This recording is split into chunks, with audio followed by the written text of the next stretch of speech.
Welcome to a special edition of City Pulse Newsmakers. Recently, a committee of community leaders and myself sat down with candidates for mayor and city council who will be on the general election ballot in Lansing on November 5th. This is one of 4 programs in which we are presenting those interviews. In this program, we'll see interviews with the 2 candidates for the 4th Ward seat on City Council, incumbent Jessica Yorko and challenger Chong-Anna Canfora.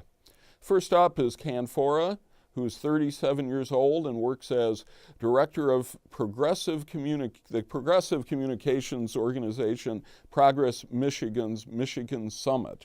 She has the support of the Trade Council, which represents 40 unions, and the Fraternal Order of Police. This is her first run for office. Let's watch that now.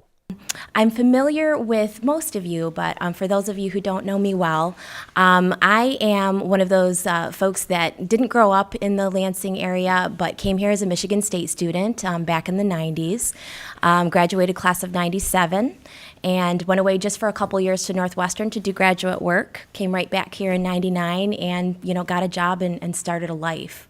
I've worked most of my career over the past 14 years working for various public entities and elected officials. I worked for Michigan State for a while when I came back as a guidance counselor, actually, for at-risk college students. Have worked for United States Senator Debbie Stabenow as her Mid-Michigan Regional Manager. Have done fundraising for various campaigns, constituent outreach, and candidate recruitment, those kinds of things. And I also worked as the director of the Rapid Response Team for the Michigan Department of Labor, which is the dislocated worker unit. And this was during 2008 to 2011, at the height of the recession, and this particular unit, we were charged with helping workers who were experiencing mass layoffs. So these were mass layoffs of 50 persons or more. And as you know, from 2008 to 2011, we were experiencing massive amounts of those types of layoffs. And I was very, very proud of the work that we did there. My unit administered No Worker Left Behind funds to the 25 Michigan Works agencies, held those agencies accountable in terms of how they were expended. And then we also pursued $43 million, over $43 million of discretionary funds from the U.S. Department of Labor to supplement the regular funds that we got because we were in such dire straits in Michigan. We needed so much transition and retraining money. We made the case for Michigan to get an extraordinary amount of these what they're called emergency grants. And so, I'm looking to take my experience working for United States Senator Debbie Stabenow, working and helping workers at the Michigan Department of Labor and solving problems, figuring out ways to leverage funds, win grants, and taking that experience to Lansing City Council.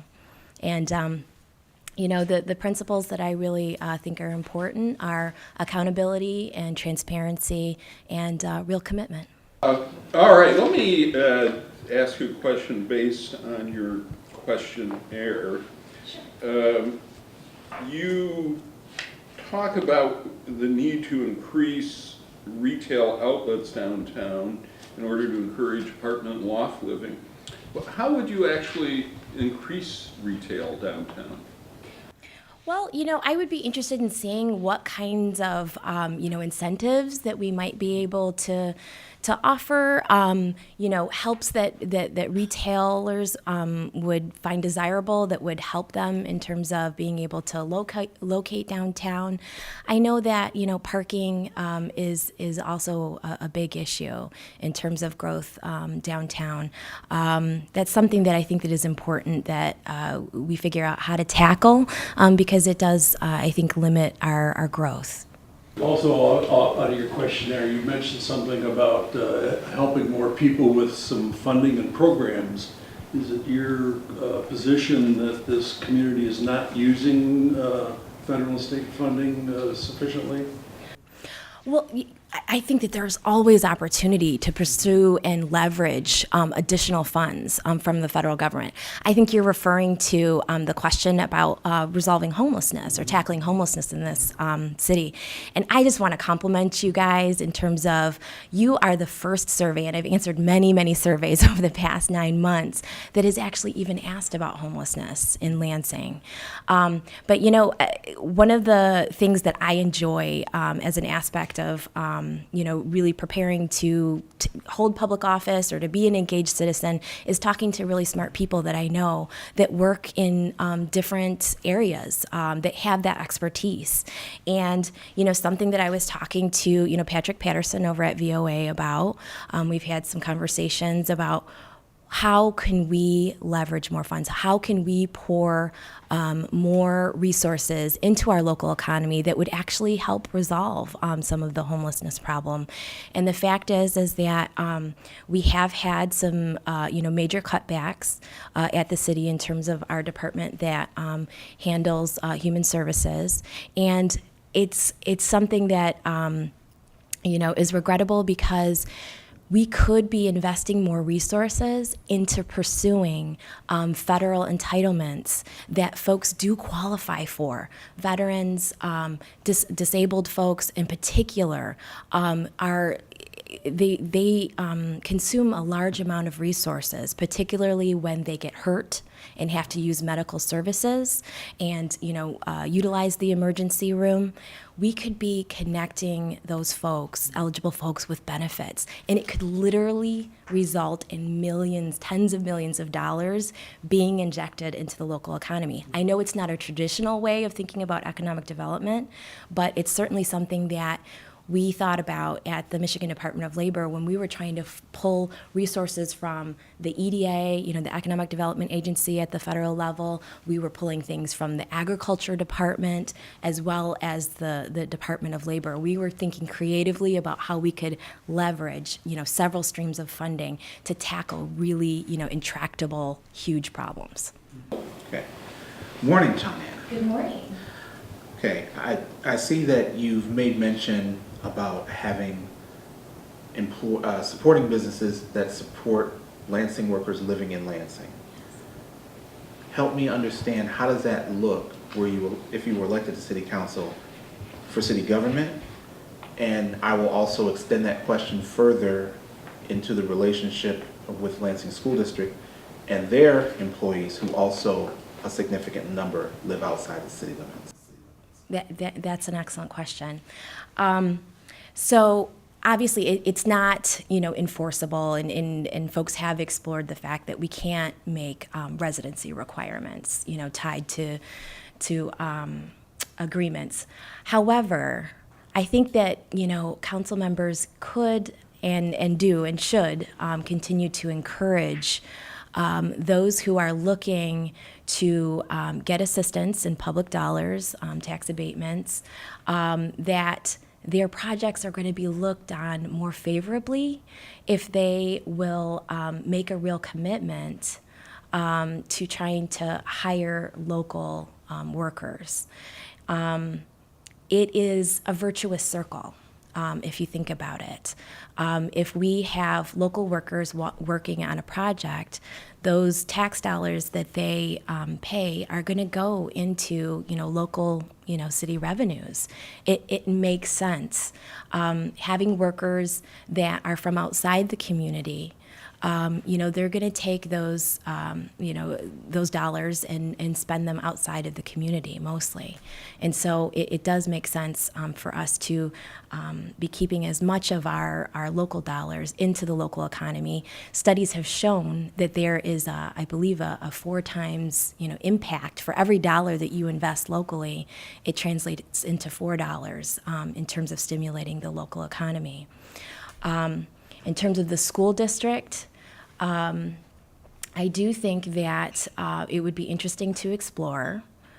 You know, there have been other entities, Sparrow, I don't know if this program is still active, but they had an incentive for employees to actually live Yeah, live in the city. They were trying to, and it was, incredibly beneficial on a lot of levels. In terms of our carbon footprint, not having people who are commuting from long distances inside. I think that the benefits of absenteeism, having to do that commute, there's that. And obviously, there's the, having more folks that live within the city, paying property taxes, occupying homes, making, neighborhoods vibrant is something that's important. So it would be interesting to explore, some kind of, tax incentive, perhaps, or other type of incentive to encourage, Lansing School District employees, and maybe even stretching it out further, other types of, public employees to actually live within the city limits. We have, a huge amount of people, obviously, that commute into our city limits every weekday and commute outside. Incentives for city employees to move into the city beyond they get their check from the city? Potentially, yes. Yes. Yeah, I'd like to go back to the question, the first question, which respectfully really didn't answer, which relates, given the likelihood that we're just going to be reelected, the tension between the 9th and the 10th floors, I think, is a very valid issue. As a practical matter, how do you deal with that? I think that, as a practical matter, the fact is that, the mayor and the council, I really think everybody wants to see the city thriving and moving forward. I think that there are genuine points of agreement and things that, folks can, come together on. I've known the mayor for almost 14 years now, since he was a county commissioner. I admire many, many of the things that he's done to move the city forward, the public service that he's contributed, and I do feel like that there would be many points of alignment, and I think what's important is focusing on those things that we do agree on. We want to see, more people moving into and staying in the city. We want to see, economic development happening, economic stimulus happening. I think that dialogue is a really important thing. I'm not put off by the fact that the mayor sometimes can be very bombastic, and I don't have a thin skin. I don't think that you can, working in politics for 14 years. You have to develop a sense of having a thicker skin and everything, and having a sense of humor and not taking yourself too seriously. I think that there are lots of points of alignment. Gretchen?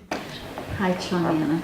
You know that the 4th Ward is literally bisected in more than 2 places with one-way streets that are where we've got, you mentioned commuters who are busily getting in and out of town.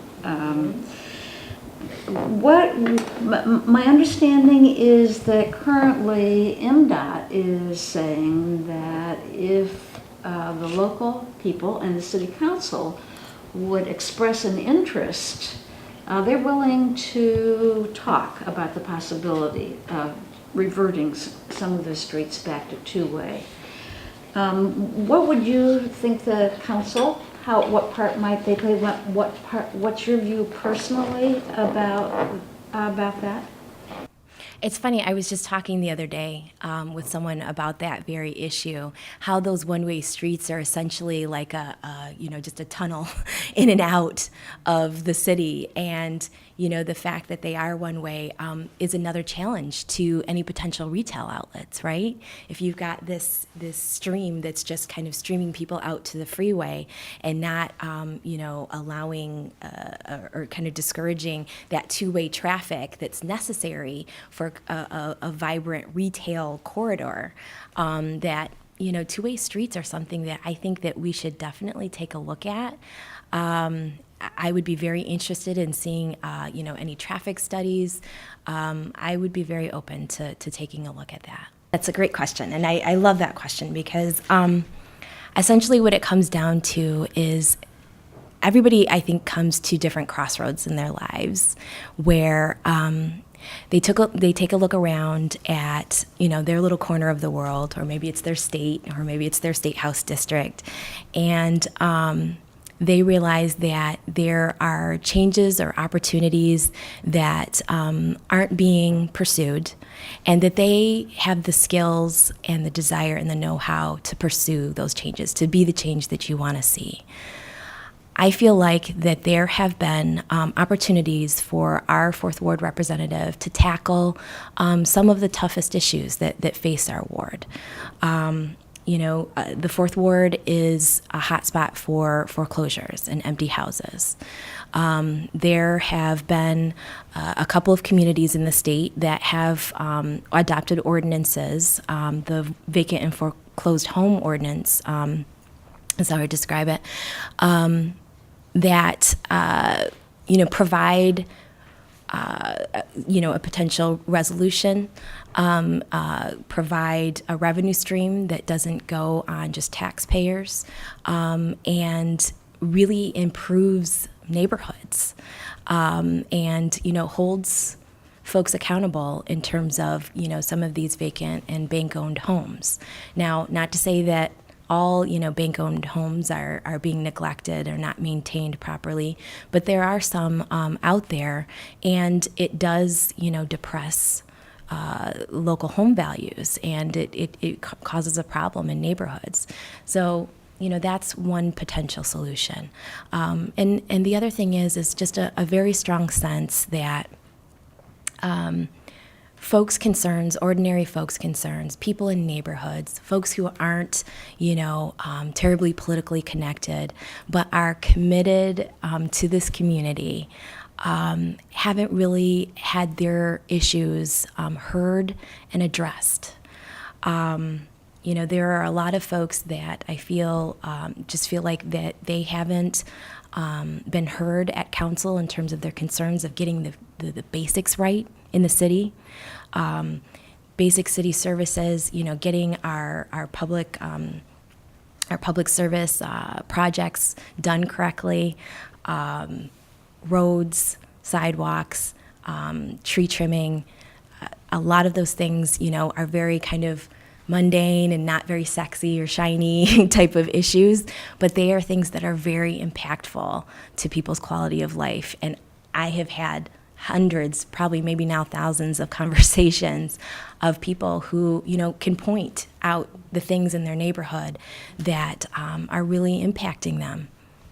You to clarify your answer for me, it could just be me, but when we ask you about whether you support the legalization of marijuana proposal that will be on the ballot in November, you said you'll be voting yes, but then you say at the end of the day this is a state issue and the city should follow state law. That seems contradictory to me, since what this referendum is asking people to do is essentially say marijuana should be either legalized or shouldn't be criminalized in Lansing. Mm-hmm. So how do you follow state law, which says marijuana is illegal, but support legalizing it? Mm-hmm. Well, I was referring to the fact that voters in Michigan voted, overwhelmingly to approve medical marijuana usage and production. Well, I think that it's important that the city be in alignment with the state law. Part of the issues and the problems that we see, for example, the Okemos 7, I think they're called, that get caught up in the fact that we have federal and local and state, law enforcement that are in completely different places in terms of enforcement and what's allowable and not. And you have, legitimate, well-meaning, folks, caretakers, caregivers who are trying to provide that service that has been approved by state voters, and then getting caught up in the federal issue. Obviously, we can't. We don't have any direct control over what the federal agents decide, but we can at least make sure that our local laws are better aligned with what the will of the voters are in the state. But again, it seems as if this proposal, which actually may be totally meaningless, there are different interpretations of it, that it is saying people shouldn't be arrested in Lansing for possessing less than, I think, an ounce of marijuana, but state law is saying you can't have any. So I'm having a hard time seeing how supporting this would be consistent with state law. I'm not saying we need to be, but you are. Yeah, I think that our law enforcement officers are occupied enough with trying to pursue serious crime, and that approving this would free them up from having to pursue nonviolent, minor infractions. So it's something that I agree with. Fourth ward problem. The West Side Neighborhood Association sent an open letter to council regarding their perception of the gun event that took place earlier this month in the West Side community. They have attached the name of Sexton High School to their problem and made some statements in their letter regarding controlling behaviors, referring to teenagers and loitering and all those issues. Now, your opponent in the race has made some public statements last night. I would like to hear your perception of the issue, not assuming that you've read the letter, because I just read the letter myself last night, but your perception of the issue as you've developed it, and then if this is a definitive fourth ward concern, how you might like to address it. That's a good question. Crime in general in the fourth ward is something that I feel like many residents, and I've had several conversations with folks over the past week or two, folks who live in very quiet, affluent, neighborhoods in the fourth ward who express that they don't feel safe. I've talked to residents in some of our more challenged neighborhoods that express the fact that they don't feel safe. I think that one thing as a practical matter that we can do at the city level is to make sure that our public safety is adequately funded. We are 14 officers down from having a full complement in the city of Lansing. That's my understanding. Not having those 14 officers creates challenges in terms of how, what kind of, patrols and relationships and contact that our officers have time to make in the community when a crisis isn't happening. Forming relationships with neighbors, with young people, with our older folks in our neighborhoods, and giving that sense that we do have a presence of our law enforcement folks, and that they're not just shock troops that come in when something bad is going to happen, but a sense of that our folks that are charged with keeping order are able to actually be in the community and out there when there isn't a crisis happening. I do think that the mayor did a great job in terms of doing outreach to the students and to the West Side community, and wrapping our arms around those students in that community is really important, and letting them know that they are valuable, they are valued, I think it is really important. I think that there are definitely folks that feel like particularly in our more challenged neighborhoods, our less affluent areas, pockets, that there is less care for what happens to folks in that neighborhood, that there's less attention paid to the fact that crime impacts them, and a sense. Perception or reality?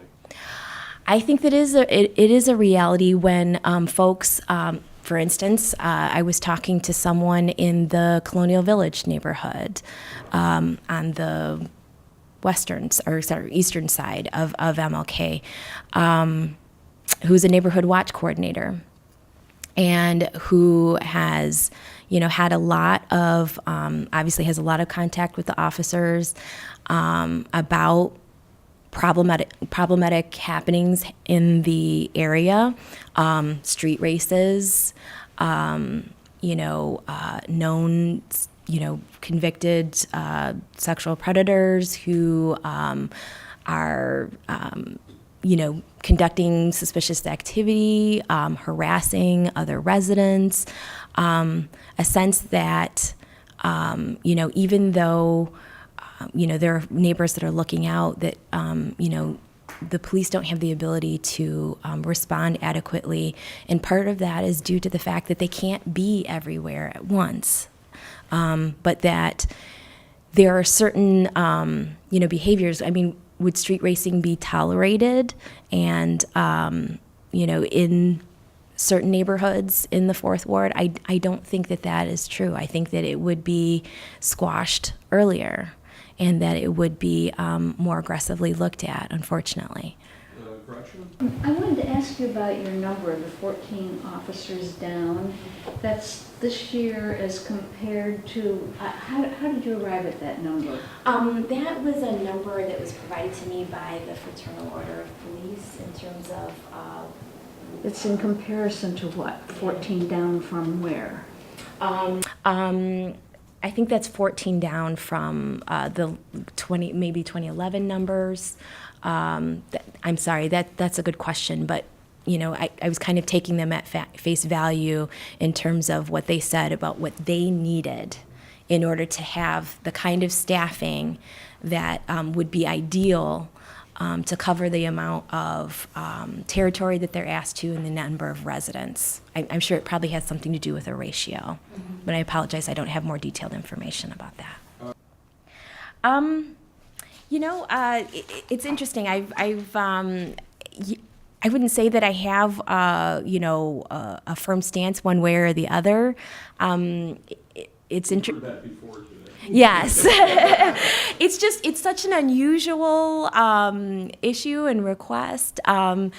I'd be interested in hearing more, directly from, I guess, the folks that are, pushing this idea and this proposal, and hearing a little bit more about how they envision. And I'd be really interested in hearing from the other retailers in the area about, what how they feel about that proposal and how it would sort of fit into Rio Town, and if it's something that they, are in favor of, or whether they're just like neutral. I think that it would just be interesting to get more information. I'm sorry, I don't have one stance one way or the other with that right now. Yeah. I think we're out of time, and I thank you very much. You're watching a special edition of City Pulse Newsmakers. I'm Burl Schwartz, editor and publisher of City Pulse. We've just watched an interview with Chong-Anna Canfora, the challenger in the race for the 4th Ward seat on Lansing City Council. Next is our interview with the incumbent in the 4th Ward, Jessica Yorko. Yorko is 37 years old and is the Environmental Justice Coordinator with the Ingham County Health Department. He has the support of Mayor Virg Bernero, the UAW, and the Greater Lansing Chamber of Commerce. Let's watch that interview right now. Thank you. Thank you all so much for the opportunity to participate in the process here. I know it's different than in past years, so it's a fun, interactive setting. I want to tell you a little bit about myself and the reasons that I chose to seek a second term on the City Council. When I ran for the council in 2009, as you may know, it was an open seat that Tim Kaltenbach had chosen not to seek a second term. And you may know that I was heavily engaged in a ballot initiative earlier that year, the Complete Streets Ordinance, through some nonprofit consulting work I had been doing for a few years there. And a number of people came and asked me to run for the seat. And I was pretty hesitant at first because I had a lot of other things on my plate and things going on. But they were not satisfied with the choices they had, the candidates they had, and they said, you're a fighter, you'll get in there, you'll represent the ward, we know you, we trust you, you listen to us, and we want you to represent us. So I said, if these folks who'd asked me, if you'll help me campaign, I'll give it a shot. And in the last 4 years, I've been very pleased. Some of the highlights that I'm most proud of is that when I ran in 2009, the jobless rate in Lansing during one of the quarters had actually reached 17%. We are now under 7%. We're doing better than the state as a whole, as you know. And that is through intentional efforts to recruit businesses here, help the businesses that are here expand. And because I come from the environmental and social justice work of neighborhood organizing and now increasingly health equity work with my job at the Ingham County Health Department, my goal is to see our economy grow, but also to make sure we're taking care of our environment and our people. So things like keeping Sexton High School open and investing in our schools and our students, projects like the rain gardens, sidewalks, bike lanes, all those things that help us have a healthy, safe community.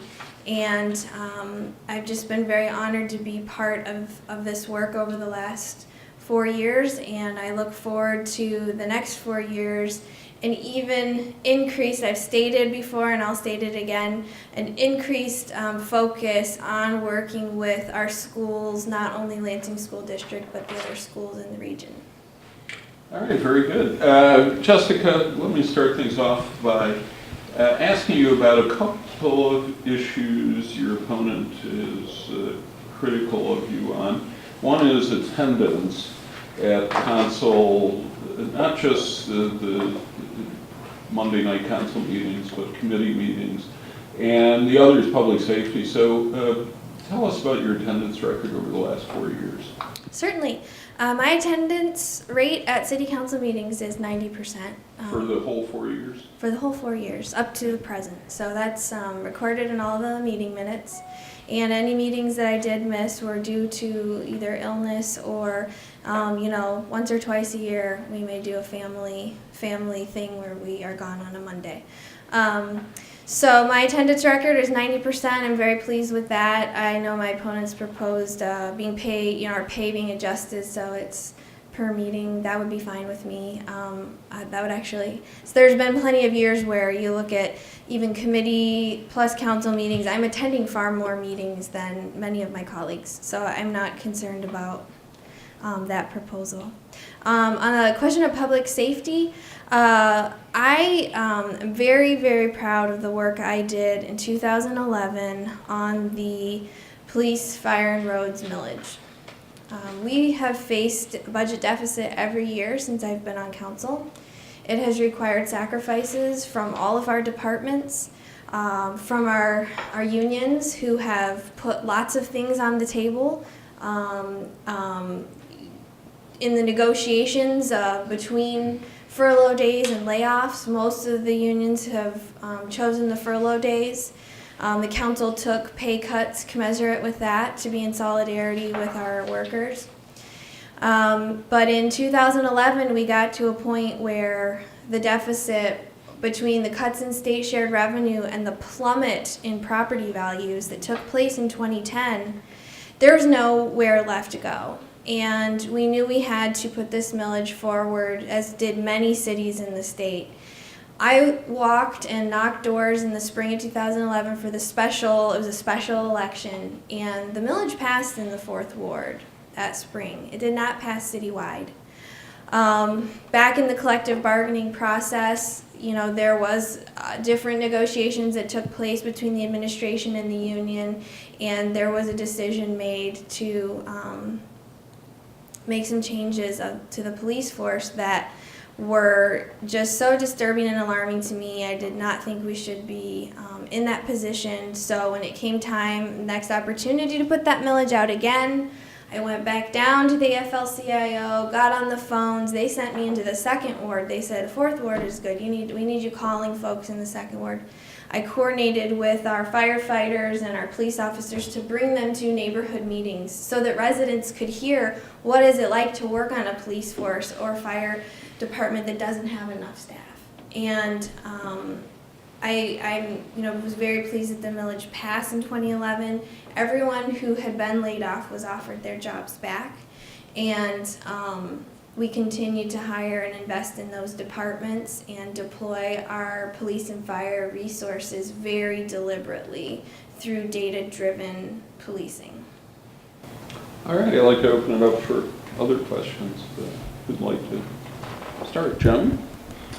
Jessup, as you look at both the 4th Ward and then the city at large from your back half, what do you see in the next 4 years as the number one issue facing the 4th Ward? I mean, what's the biggest issue that needs to be addressed, and then citywide?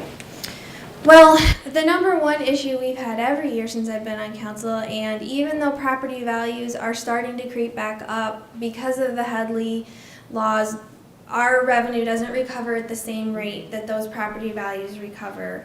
We have to diversify our revenue sources, and I think that we had some interesting conversations about that in the last budget process about some different fee-based things that aren't tied to property value. I think we need to come back to some of those ideas because there is a point at which we can only shrink government so much, and then the quality of life plummets and people don't want to live in the city, and then we have an even worse problem. So we have to have funds to run the city, and I think we are pretty darn efficient with the funds we have. I don't think there's a lot of waste. I think we're using the resources we have well. I think our workers have been partners with us in finding ways to become more efficient. The new recycling program is a great example of that, with the carts that are now available to people's homes and able to be picked up by the trucks. And it's better for the residents, it's better for the workers, it's a more efficient way of running the government service. But we have to look at some other revenue sources. The budget is the biggest, number one issue. Bill? Okay. We've heard other candidates discuss beautification within the city, specifically in the 4th Ward. There is the triangle there at the merger of Oakland and Saginaw. And we know the West Side Commercial Association has interest in being able to beautify that area. Your thoughts going forward on gateways, specifically that gateway into the community? Absolutely. Yep. I actually just earlier today was making that transition from East Lansing to Lansing at Frandor, and we really could do better there too. But let's start on the other end. So as you may know, the Saginaw corridor is very near and dear to my heart. I had the honor, thanks to Gretchen and some others, who when I was able to work as a paid employee to help coordinate some of the revitalization on the corridor. And we've done a number of smaller beautification projects there with flower planters and facade improvements, murals, the bike lane, cleanups. That triangle property is state MDOT property. And as Joan knows, about 6 or 7 years ago when we wanted to change some things up on that corridor, MDOT didn't necessarily want to work with us. That has changed. I've heard that. We have new staff there. Our neighborhood many neighborhoods surrounding the corridor joined together relentlessly to make sure MDOT knows this is our part of our city, our neighborhood too, and we want you to be our partner, not just put people through in the traffic routes. So we have a new guard there and a new relationship, a new understanding, and MDOT's willing to work with us on this triangle. area now. So since I've left the coordinator position, we've been very fortunate to have a number of residents in the area serve as volunteers and some paid coordination as well to do community planning around that triangle for a more park-like setting with an entryway feature and better crosswalks and connections to the business district. And I think it's a great idea. One of the concepts over there that initially came out of the Saginaw Corridor Plan in 2005 was to do a mural on the railroad overpass. But as we looked into the logistics of that, the space is just so small. It's just not quite big enough to put the artwork on the railroad overpass. So to put a nice welcome feature in that triangle, I think is a great alternative. Lorenzo? There's a lot of discussion, as you're well aware, of the relationship between City Council and the mayor, and everyone today has spoken something about that. But yours is a little bit different in terms of your response, and I would like you, if you will, elaborate on your recommended policy change. Kind of interesting take on it. So if you could elaborate a little bit on that. And Sure. Well, it's a big issue. Absolutely. My very first experiences with city government were in 2002 when I was pregnant with Nick. I came down to talk in support of expanding the Lansing River Trail. And then in 2004 or 5, it was 5, I was working with a grassroots environmental organization that wanted to help protect the river. And here the city had this opportunity to accept several $1 million in grant funding to beautify the Michigan Avenue corridor and protect the river. And I was asked to get involved through the organization in this issue because what I observed was an effort by some members of the city council to kill this project, not so much for its merits, but more so out of political reasons, political opposition against the mayor. So if I'm on the city council and I want to eventually be mayor, I better do everything I can, to make this sitting mayor, not have a track record to run for re-election. And I saw that over and over and over. And I still see it. I mean, I understand challenging the proposals that are put forward and asking the tough questions involving residents, involving workers. I mean, I think that discourse and that dialogue is incredibly important and it has to happen. What I don't understand is the intentional efforts to just shut down things that the administration is working on that to me seems politically, for someone's own personal political gain. And I've never understood that, and I think it causes us more harm than good. So obviously the mayor has a slate and you're on it, and and obviously Brian Jeffries would be very hard to beat.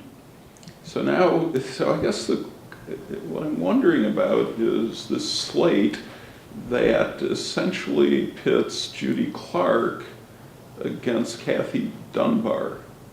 I mean, do you see what I'm saying? That probably Brian's going to get reelected, and so you may lose one of two good people. Well, the at-large races with the top 2 vote getters, I think that's troublesome also. The ward seats, you have one person in each ward, and then we have these alternating years with 2, and I think you get a problem there. I think that it's problematic because it makes it so people get really entrenched, and I actually think it would be better for those at-large races to be held in a different way also. It's curious. Any idea how to do that? Well, you'd have to look for another election cycle or create more wards. And now some cities do have no at-large reps and only ward reps. I think it is good to have some at-large reps. So, you know, if we went to 6... But not necessarily incumbents running against each other. Right. So if we went to 6 ward seats and 2 at-large, then you'd have an at-large. Equally. Got 2 slots, Yeah, too. so they run. And if Brian Jeffries were defeated, what would really change? I mean, Brian Jeffries has supported almost, 95, 97% of what you supported. What would really change?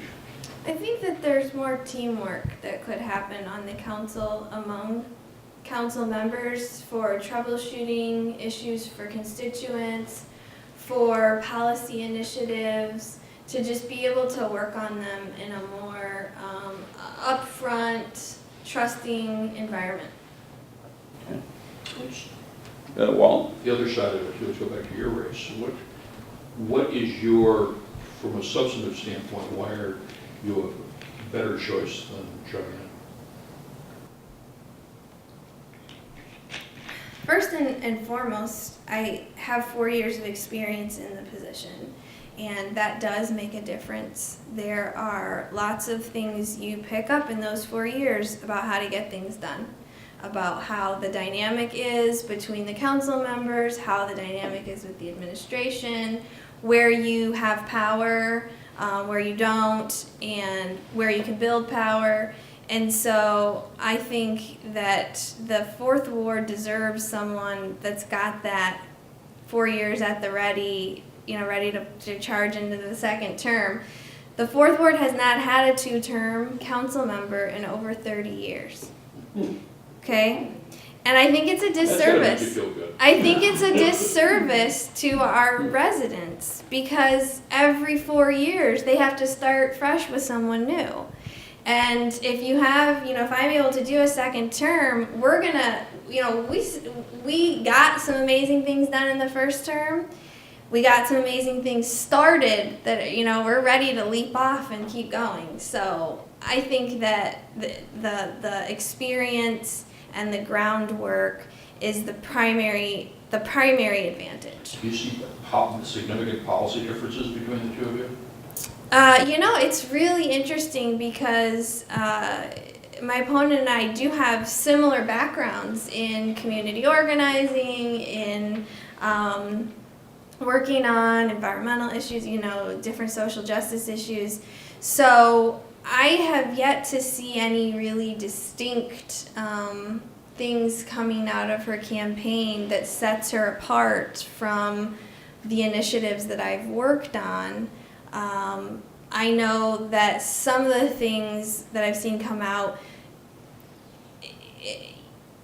it's sort of, you don't see those 4 years of experience. You don't see that there's a complete understanding of the issues. And that's to be expected when the person is coming in, new.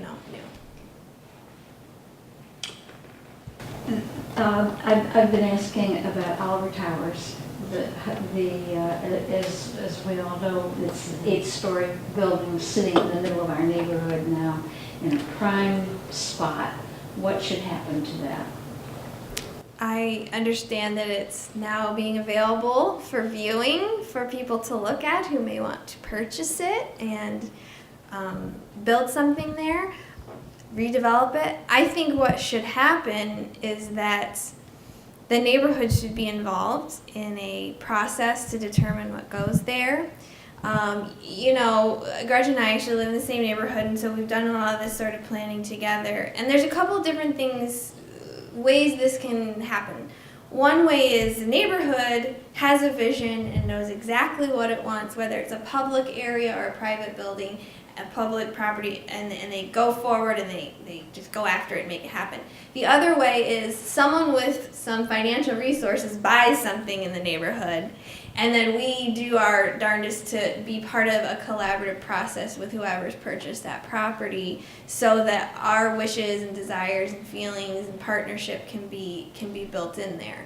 So Gretchen, I don't have image of my mind of what that building should be. I think that we should do what we've done in the past, where we have some ideas about what like we did with the Genesee School. We did, what do we absolutely most want? What do we absolutely not want? And what could we live with? And that way our priorities are clear. When people start coming with their checkbooks to buy the building, we're already organized and know what we want. What don't you want there? Well, I can tell you what people didn't want in the Genesee School. At the planning meetings we did, they did not want any sale of any controlled substances. So they did not want any medical marijuana sale. They did not want another liquor store. There were those things. They did not want it torn down. They did not want the building to be torn down. We wanted it historically preserved. Yep, they wanted historic preservation. They wanted green space preserved. They wanted recreation and the playground and space like that. So that was what the process for that site, the former Genesee School, those sorts of desires. So it sounds like it's time we need to do this again for this other building. You've been, go ahead, Linda, please. There's been previous candidates that have been asked about the one-way streets downtown. What's your pick on that, converting them? Well, I don't love the one-ways because I think people go too fast on them, and it's confusing to get around, whether you live here or visiting, and a lot of times if you live downtown, then it makes you have to, if you're in your car or even on your bike, it makes you have to go around a lot further than you really should have to. So I'm not a fan of the one-way streets. I know that there's been a lot of talk about changing Walnut, Pine, Capitol, Grand back to two-way, and part of the issue is that the state does have jurisdiction over a lot of those streets, and they have to do it as a bunch of the streets at once, and there's some concerns with LCC as far as people getting in and out of their parking areas. That's, I know, been one of the barriers. So with Saginaw Street, we started by reducing the number of traffic lanes. We have not given up on the two-way conversion, or at least I haven't, because sometimes you have to do things incrementally. There is a cost associated with adding the traffic signals on both sides as opposed to facing one way, so it is a bit expensive, but I don't like the one-ways personally. So you've been, I think it's fair to say, the leader, not just on city council, but in the city, of non-motorized transportation, and the most visible bike lane is on Saginaw, but less visible are bicyclists in those bike lanes. And I wonder if you could tell us, are we going to, is this one of those situations, if you build it, they will come, or is something lacking here that we're not seeing cyclists in those lanes? Well, I see plenty of cyclists in the bike lanes, so I'm not sure if, what your observation's based on. Driving Saginaw to work most days. Yeah. I do know that a lot of people who do bike to work will choose to bike at off rush hours. It's sort of a safety measure, best practice, because it's not very pleasant to ride in heavy traffic. So, that could be part of it. MDOT is doing counts out there to evaluate and measure the usage. I know a lot of people were already biking on Saginaw Street before the bike lane. I witnessed people being hit by cars while trying to bike on Saginaw Street. So there were already people using it. I see people using them now. And then there's the added benefit for the pedestrians, because you have the bike lane on the right lane and you have the buffer. So those pedestrians are no longer right next to the cars, which is really nice. And the crossing distance for the street is shorter because you don't have as many traffic lanes to get across. So Yeah, I wasn't being critical. I'm really not being critical. I'm wondering, what is the next step? How do we get more people on bikes? well, and I'll more give you a cars? couple fun facts. So when I started with the Lansing Walking Biking Task Force through the Mid-Michigan Environmental Action Council, it was actually Murdoch Jemerson that said, you guys better measure things. You better start collecting these numbers and what do we have now and where are we trying to go, and you need to measure it or you're not going to go anywhere. So we worked with the police department and we used the Michigan Traffic Crash Reporting Data System to find out how many people were being hit by cars in Lansing every year. And we took 2001 to 2005, we saw that there was about one person hit every 3 days on average, and about 120 people a year on average. And so that's where we started. And we knew that compared to other cities of similar size and climate, our percent of overall trips by foot and bike was far, far less.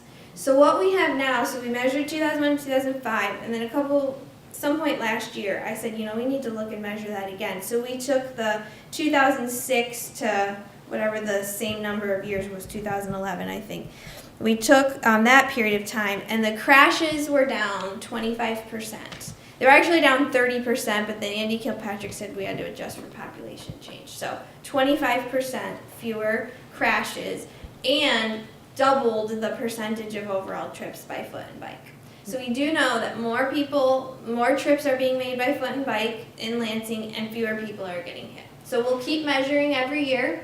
The next steps in the network of trails and sidewalks and bike lanes is being implemented. There's a lot of work being done right now over along Waverly Road and Mount Hope and that south part of the city. The Consumers Energy right-of-way pathway grant funding has been applied for and contingently accepted, and what we found in the non-noise planning sessions was particularly in different parts of South Lansing, people didn't have access to the river trail or access to some of the roads with bike lanes, so we're just trying to complete the network and then connect it with other parts of the region. So we connect with East Lansing, Delta, Delhi, etc. So Saginaw ends rather abruptly right now. What is the plan? Would it just continue all the way? I do think that with some time, some more relationship building and measurement and results with our new friends at MDOT, that we will get that all the way to East Lansing, through all the way, eventually probably to Meridian Township at some point. But one thing that was hard for me to learn is that even though I want it all at once right now, sometimes you do have to take these incremental steps and get the one thing going, and then let them measure and evaluate, and then push for the next thing, and just keep extending and adding on. Finally, I'm sorry. Well, we're just about out of time, but I did want to ask about Riverview Church. Where do you stand on that? I am so excited about Riverview Church. I think it's going to be a great addition to Reotown. They have such a vibrant group of people on their board and in their church that are investing already in the Reotown neighborhood.